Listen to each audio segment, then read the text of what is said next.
नमस्कार दोस्तों, मैं CS अभिषेक ओझा स्वागत करता हूं आप सभी का आपके अपने एजुकेशनल प्लेटफॉर्म कॉमर्स मेरी जान के ऊपर, जहां पर हम डिस्कस करते हैं कॉमर्स से रिलेटेड इंपॉर्टेंट टॉपिक।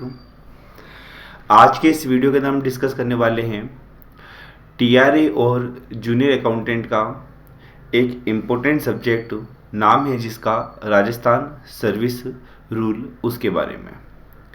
देखिएगा, हमारा जो टारगेट है राजस्थान सर्विस रूल को लेकर, वो हमारा टारगेट है कि हमको 25 क्वेश्चन एग्ज़ाम के अंदर पूछे जाएंगे और उन 25 में से हमारे 25 क्वेश्चन क्या होने चाहिए, सही होने चाहिए। ये हमारा टारगेट है। ये टारगेट अचीव कैसे होगा, इसका भी हमने प्लान कर रखा है कि टारगेट हमको अचीव कैसे करना है। इस टारगेट को अचीव करने के लिए RSR से रिलेटेड जितने भी जो चैप्टर आपके सिलेबस में गिवन हैं, उनके वीडियो आपको पहले तो प्रोवाइड करवाए जाएंगे, जिससे कि आपको सभी चैप्टर का क्या होगा, आइडिया होगा। सभी चैप्टर्स के जो रूल्स होंगे उनका आपको आइडिया होगा। तो सबसे पहले तो वीडियो क्लासेज, ये तो एकदम बेसिक है, जो कि सभी प्रोवाइड करवाएंगे। सेकंड, आपके लिए होगा हर चैप्टर का टॉपिक वाइज क्या होगा, आपके लिए टेस्ट होगा। हर चैप्टर का क्या होगा, टॉपिक वाइज टेस्ट होगा। थर्ड और फोर्थ जो पॉइंट है वो और भी ज़्यादा इंपॉर्टेंट बन जाता है। थर्ड पॉइंट के अंदर हम करेंगे कि आपके राजस्थान सर्विस रूल से रिलेटेड जो इम्पोर्टेंट अमेंडमेंट है, जो इम्पोर्टेंट अमेंडमेंट्स है, अमेंडमेंट्स बोले तो जो चेंजेस हुए हैं विथ डेट, वो आपको मैं कवर अप करवाने वाला हूँ। मतलब कि आपके सिलेबस के अंदर जितने भी जो चैप्टर है, उन चैप्टर्स के अंदर जो भी इम्पोर्टेंट अमेंडमेंट हुए हैं, उन अमेंडमेंट की वजह से क्या चेंजेस हुए हैं और वो अमेंडमेंट किस डेट को क्या हुए हैं, प्रभावी हुए हैं। क्योंकि अगर आप पास्ट ईयर एग्ज़ाम का ट्रेंड देखते हो, अगर आप पास्ट ईयर एग्ज़ाम का ट्रेंड देखते हो, तो वो क्या करते हैं, आपको कोई भी अमेंडमेंट होता है उससे क्वेश्चन पूछते हैं। उस क्वेश्चन का जो कि अमेंडमेंट क्या हुआ, वो तो सब आंसर दे देते हैं। साथ में आपको वो अमेंडमेंट की डेट भी पूछते हैं। वहां पर बहुत ही कम स्टूडेंट क्या करते हैं, उन क्वेश्चन का आंसर दे पाते हैं। तो यहां पर मैं आपको इंपॉर्टेंट अमेंडमेंट साथ में उनकी जो डेट है वो भी मैं आपको क्या करवाने वाला हूं, कवर अप करवाने वाला हूं। ये कितनी रहने वाली है, 40+ रहने वाली है। और साथ में आपके कोर्स के अंदर, आपके सिलेबस में जो भी चैप्टर है, उनसे रिलेटेड जितने भी जो अपेंडिक्स है, जितने भी जो परिशिष्ट है, वो भी क्या कराने वाला हूं, मैं आपको कवर अप करवाने वाला हूं। इनको हम अच्छे से आराम से कवर अप करेंगे। इसके टोटल मिलाकर आपके 4 to 5 वीडियोस आपके लिए यहाँ पर इनके बनेंगे। और लास्ट के अंदर हम क्या करने वाले हैं, 500 जो MCQs हैं पूरे RSR के टॉपिक वाइज टेस्ट के अलावा, वो हम करने वाले हैं। अगर हम इतना सब कुछ कवर अप करेंगे तो बताइए आप खुद कि हमारे क्या 25 का जो टारगेट है वो अचीव हो जाएगा या नहीं होगा। डेफिनेटली वो अचीव हो जाएगा, क्योंकि हमने यहाँ पर हर एक छोटा जो पॉइंट होगा वो हम, चाहे वो प्रैक्टिस का हो, चाहे वो डेट्स का हो, चाहे वो अमेंडमेंट्स का हो, चाहे वो अपेंडिक्स का हो, वो हम कवर अप कर लेंगे। तो इस वीडियो के अंदर हम क्या डिस्कस करने वाले हैं, इस वीडियो के अंदर जो मैंने आपको यहाँ पर कहा था, इस वीडियो के अंदर जो आपको मैंने कहा था कि ये जो इम्पोर्टेंट अमेंडमेंट्स हुए हैं डेट के साथ 40+ रहेंगे, 4 से 5 वीडियो रहेंगे। ये सारे के सारे वीडियोस आपको हमारी जो ऐप के ऊपर हमारा जो कोर्स है वहाँ पर तो अवेलेबल रहेंगी ये सब चीज़ें तो। लेकिन ये जो इम्पोर्टेंट अमेंडमेंट्स है विद डेट्स, ये आपके सभी के लिए यूट्यूब के ऊपर भी क्या रहने वाले हैं, अवेलेबल रहने वाले हैं। और बाकी वाली चीज़ें हमारे कोर्स के अंदर तो डेफिनेटली आपको मिल ही जाएगी। तो इस वीडियो के अंदर हम क्या डिस्कस करने वाले हैं, इस वीडियो के अंदर हम डिस्कस करने वाले हैं RSR से रिलेटेड जो भी इम्पोर्टेंट आपके अमेंडमेंट्स हुए हैं और उन अमेंडमेंट से रिलेटेड जो भी डेट है उनकी, क्योंकि ये जो डेट है वो काफ़ी ज़्यादा इम्पोर्टेंट बन जाती है।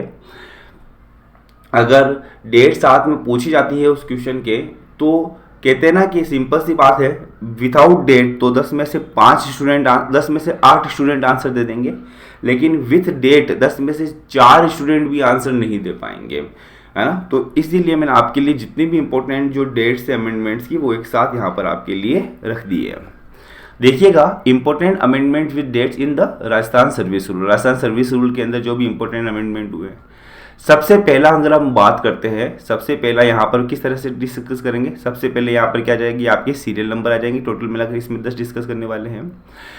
यहाँ पर आपको पता होना चाहिए कि राजस्थान सर्विस रूल के जो नियम होते हैं उनके अंदर अमेंडमेंट करने का जो काम होता है वो कौन करता है, फाइनेंस डिपार्टमेंट। फाइनेंस डिपार्टमेंट के अंदर एक होता है रूल डिवीजन। कौन सा डिवीजन होता है, रूल डिवीजन होता है, नियम विभाग होता है। वो रूल डिवीजन क्या करता है, आरएसआर के नियमों के अंदर बदलाव कर सकता है। तो ये बदलाव कब किए हैं, उनकी डेट, कौन से रूल के अंदर बदलाव किया गया है वो यहाँ पर डिस्कस करेंगे, और उस रूल के अंदर क्या बात कही गई थी, उस अमेंडमेंट के अंदर क्या बात कही गई थी वो हम इस पर्टिकुलर के अंदर डिस्कस करने वाले हैं।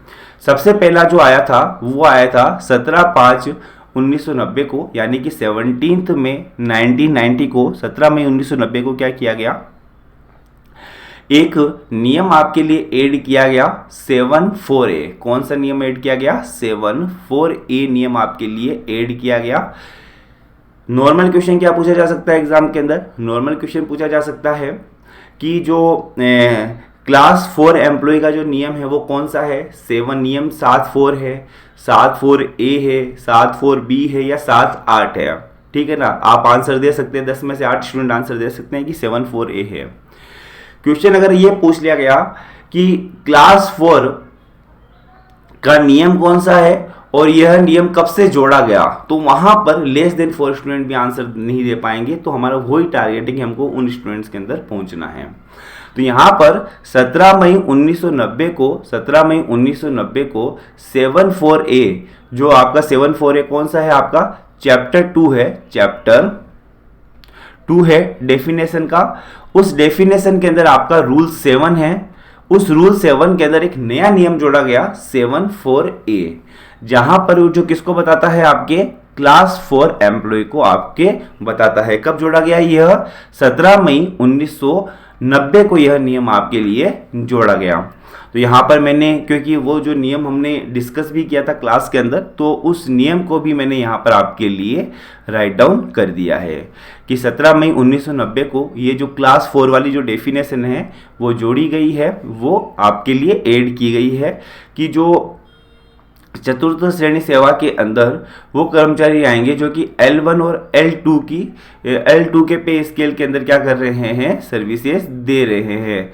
तो यानी कि यहाँ पर L1 और L2 के लेवल के अंदर जो आपका पे ग्रेड है वो कौन सा आता है, 1700 और 1750 आता है। तो इस L1 और L2 के जो एम्प्लॉय होते हैं उनको क्लास 4 जिनका क्या कहते हैं, जो L1 और L2 के अकॉर्डिंग क्या कर रहे हैं, के पे स्केल के ऊपर काम करते हैं, उनको क्लास 4 एम्प्लॉय के नाम से जाना जाता है। ये हमने क्लास के अंदर भी डिस्कस किया था। तो ये डेफिनेशन कब से जोड़ी गई है, 17 में 1990, 17 मई 1990 को ये डेफिनेशन आपके लिए ऐड की गई है। दूसरा आता है वो आता है इम्पोर्टेंट है, बहुत ही ज़्यादा इम्पोर्टेंट है और एग्जाम के अंदर पूछा भी गया है, वो है आपका प्रोबेशनल ट्रेनिंग। देखिएगा पहले सिर्फ वर्ड यूज होता था प्रोबेशनर, जब आप जाते थे सेवा के अंदर, जब आप सेवा के अंदर जाते थे आपको कुछ टाइम पीरियड के लिए ट्रेनिंग वगैरह करनी पड़ती थी, आप तब तक आप परमानेंट नहीं माने जाते थे और उसके बाद में उस टाइम पीरियड को कंप्लीट करने के बाद में आप परमानेंट माने जाते थे। लेकिन 20 जनवरी 2006 से उस प्रोबेशनर को वर्ड को हटा दिया गया और वहां पर कौन सा वर्ड यूज किया गया, प्रोबेशनर ट्रेनी वाला वर्ड यूज किया गया। तो प्रोबेशनर ट्रेनी से रिलेटेड कौन कौन से नियम थे, एक तो आपके नियम 730 तो था प्रोबेशनर का, और 730A किससे रिलेटेड था, आपका प्रोबेशनर ट्रेनी का। तो ये प्रोबेशनर ट्रेनी का जो नियम है वो जारी कब किया गया था, वो जारी, तो देखो दोनों इक्वेशन पूछे जा सकते हैं कि यह प्रोबेशनर ट्रेनी से रिलेटेड जो नोटिफिकेशन था वो जारी कब किया गया था? 13 मार्च 2006 को। लेकिन ये लागू कब से हुआ है? 20 जनवरी 2006 से यह एप्लीकेबल हुआ है, लागू हुआ है। तो अगर इसकी एप्लीकेबल डेट प्रोबेशनल ट्रेनी की पूछेंगे तो 20 जनवरी 2006 आएगी। नोटिफिकेशन इश्यू की डेट अगर हम पूछेंगे तो 13 मार्च 2006 आएगी। और साथ में रूल 8, तो यहां पर नियमों में परिवीक्षाधीन परीक्षार्थी को जोड़ा गया, प्रोबेशनल ट्रेनी को यहां पर ऐड किया गया। तो यहां पर जब हमने बात की है तो जहां पर अगर आपको पता होगा, हमने यहां पर जब क्लास के अंदर भी डिस्कस किया होगा इन चीजों को, कि ये प्रोबेशनल ट्रेनी, यहां पर ये जो कहा गया है कि जो पर्सन जो अपॉइंट होगा वो 2 साल का जो पीरियड होगा अपॉइंटमेंट से, उसके तहत वो एक निश्चित पारिश्रमिक के ऊपर अपना क्या करेगा? वेतन प्राप्त करेगा और एज ए प्रोबेशनल ट्रेनी कहलाया जाएगा। और साथ में रूल 8 भी हमने पढ़ा था कि 20 जनवरी 2006 को या उसके बाद में, तो यानी कि नोटिफिकेशन लागू कब से हुआ है? 20 जनवरी 2006 से यह नोटिफिकेशन लागू हुआ है कि 20 जनवरी 2006 को या उसके बाद में अगर आप सरकारी सेवा में जाते हो तो 2 साल का जो पीरियड होगा वहां पर आप एक फिक्स्ड रेम्यूनरेशन पाओगे और उस पीरियड के अंदर आप क्या कहलाओगे? प्रोबेशनल ट्रेनी कहलाए जाओगे। देखिएगा हिंदी और इंग्लिश दोनों के अंदर ही आपको यहाँ पर नोट्स प्रोवाइड होते हैं। ये जो नोट्स है जब हमने क्लास के अंदर डिस्कस किया था उस समय की ये नोट्स है। मेडिकल ऑफिसर के केस के अंदर 2 साल की बजाय 1 साल का टाइम पीरियड होता है, 2 साल के बजाय 1 साल का टाइम पीरियड होता है, क्योंकि उन्होंने 1 साल का जो टाइम पीरियड होता है वो अपनी इंटर्नशिप के अंदर ही काट लिया होता है। इसके अलावा उनको 15 CL वगैरह मिलती है। इसके अलावा उनको पूरे प्रोफेशनल पीरियड के अंदर 15 CL अलाउ होती है। और इसके अलावा यहाँ पर अगर हम बात करते हैं तो उनको किसी भी प्रकार का अवकाश प्राप्त नहीं होता है, लेकिन ये जो मैटरनिटी लीव होता है, पेटर्निटी लीव होता है, यह उनको प्रोवाइड हो जाता है। तो ये डिस्कस हमने किया था बहुत ही अच्छे तरीके से अपनी क्लास के अंदर। लेकिन आपको पता होना चाहिए कि ये जो पूरा डिस्कशन है उसके बारे में जो नोटिफिकेशन है वो तो 13 मार्च 2006 को जारी कर दिया गया था, लेकिन यह जो प्रोबेशनल ट्रेनिंग वाले जो नियम थे वो 20 जनवरी 2006 से आपके लागू हुए थे। ठीक है। नियम 8A आपके जो अपॉइंटमेंट के समय जो आपकी एज वगैरह होती थी उससे रिलेटेड थे, तो यह लागू हुए आपके 24 मई 2004 से। 24 मई 2004 से यह आपके लिए लागू हुए हैं। यहां पर क्या कहा गया है कि पहले क्या था, एक पुरुष कर्मचारी की जो अधिकतम आयु थी वो 33 वर्ष थी, उसको बढ़ाकर क्या इतना किया गया, 35 वर्ष किया गया। महिलाओं के मामलों में जो मैक्सिमम एज थी वो पहले 40 वर्ष थी, उसको बढ़ाकर कितना किया गया, 42 ईयर्स किया गया। तो ये कब से किया गया है, यह किया गया है 24 मई 2004 से। कब से किया गया है, यह 24 मई 2004 से यह किया गया है। फोर्थ जो इंपॉर्टेंट अमेंडमेंट विथ डेट हमको याद रखना है वो है आपका अगेन रूल 8A में। वो अगेन किस में है आपके लिए, रूल 8A में ही है। कब आया है यह आया है आपका 30 अप्रैल 2007 को। यहाँ पर यह कहा गया था कि 1 जनवरी 1979 को राज्य सेवा में कोई कर्मचारी था तो उसकी जन्म दिनांक साक्ष्य के आधार पर मात्र वित्त विभाग के पूर्व अनुमोदन से परिवर्तित हो सकती है। यानी कि यहाँ पर एक ऐसे कर्मचारी की बात कही गई है जो कि 1 जनवरी 1979 को सर्विस के अंदर था। अगर आपको वहाँ पर उसकी जो डेट ऑफ बर्थ में चेंज करना है विथ एविडेंस, तो ऐसा करने की जो पावर है वो फाइनेंस डिपार्टमेंट के पास ही है और फाइनेंस डिपार्टमेंट से ही इसकी अप्रूवल लेनी होगी। कब कही गई थी ये बात, 30 अप्रैल 2007 को यह बात कही गई थी। देखिएगा यहाँ पर मैं आपके लिए सभी जो डेट्स होगी वो प्रोवाइड करवाऊंगा। अब हो सकता है कि उसमें से आपको कुछ इंपॉर्टेंट लगे और कुछ इंपॉर्टेंट नहीं लगे, लेकिन मेरी आपसे यही एडवाइस है कि आप इन सभी डेट्स को अच्छे से याद रखिएगा, क्योंकि आपको क्या इंपॉर्टेंट लगता है और क्या इंपॉर्टेंट नहीं लगता है, इससे एग्जामिनर को कुछ फर्क नहीं पड़ता है। एग्जामिनर को जो इंपॉर्टेंट लगता है एग्जामिनर वो देगा, है ना। तो आप अपनी प्रिपरेशन 100% रखिएगा। यदि आपका जो टारगेट है वो राजस्थान सेवा नियमों में 25 आउट ऑफ 25 करना है। रूल आता है आपके लिए 21A, रूल आता है आपके लिए 21A। किससे रिलेटेड आता है यह? Rajasthan pensioner medical concession scheme.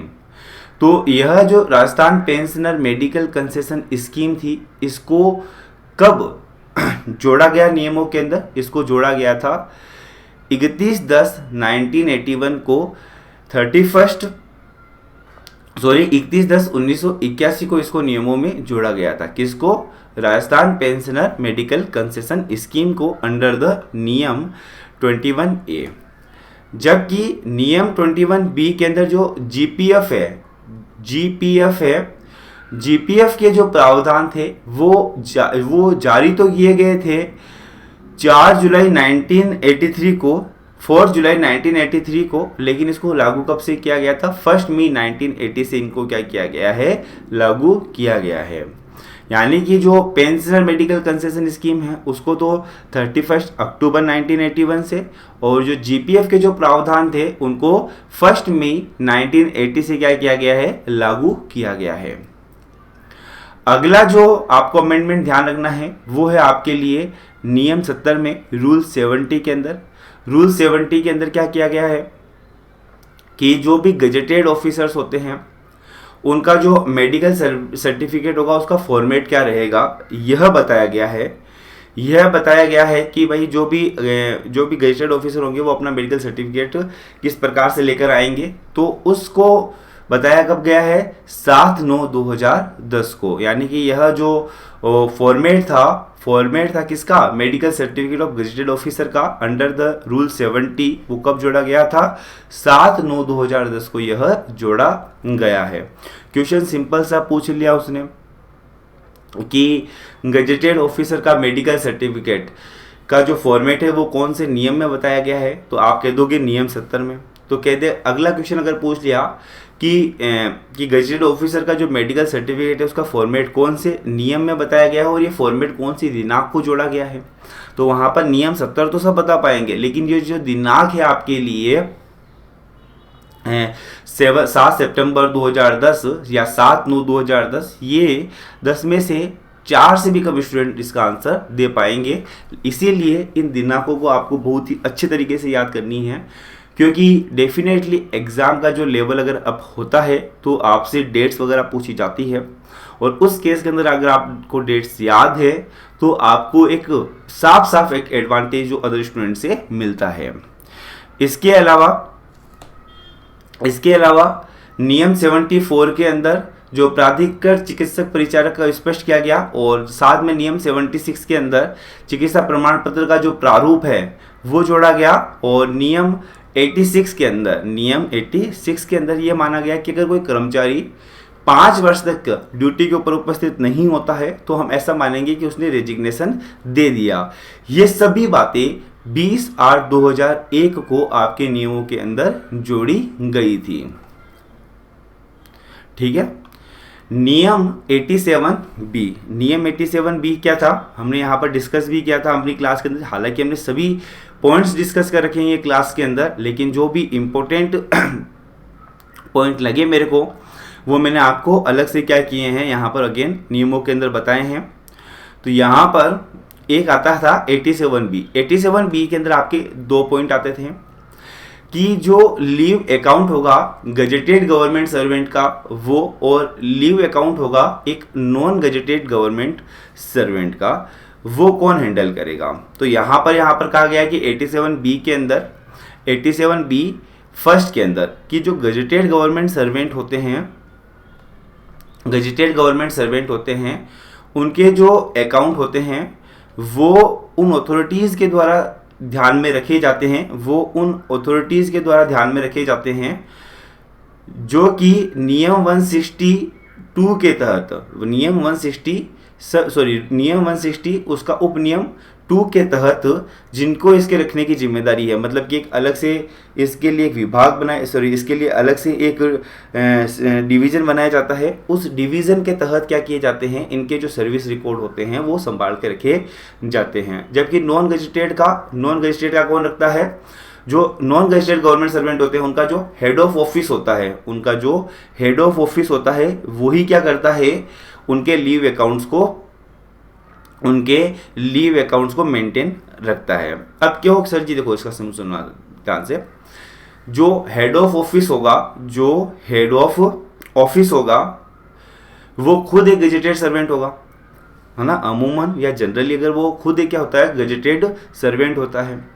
तो जो नॉन गजेटेड है उनका तो गजेटेड सर्वेंट खुद क्या कर लेगा, लीव अकाउंट मेंटेन कर लेगा। लेकिन गजेटेड सर्वेंट का लीव अकाउंट मेंटेन नहीं कर सकता ना, तो उसके लिए हमने क्या कर रखा है, अलग से डिवीजन बना रखे हैं। उन डिवीजन के तहत जो कर्मचारी नियुक्त होते हैं, लाइक एडमिन सेक्शन, लाइक आपके क्या कहते हैं स्टाफ सेक्शन, तो उनके नियमों के तहत जो व्यक्ति आते हैं वो क्या करते हैं, उनके लीव अकाउंट्स को मेंटेन रखते हैं। तो मतलब कि सिंपल सा देखो लॉजिक रखना, नॉन गजेटेड का तो गजेटेड रख लेगा, मतलब हेड ऑफ ऑफिस।